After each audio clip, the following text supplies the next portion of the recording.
ഇങ്ങനെ വിഷ്ണുവിൻ വാക്കുകൾ കേട്ടവരങ്ങനെ പാലാഴി മഥനം ചെയ്തു.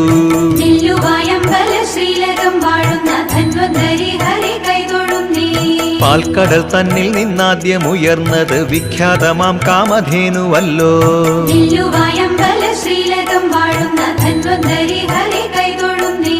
വാരുണി ദേവിയും നൽപാരിജാതവും വാരാങ്കനമാരും പിന്നെ വന്നു.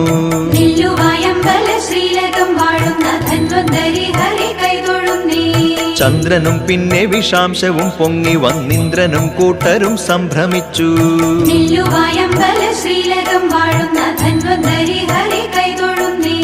1000 വർഷങ്ങളോടി മറഞ്ഞപ്പോൾ ആഗമിച്ചാൻ ഒരു ചാരുരൂപൻ.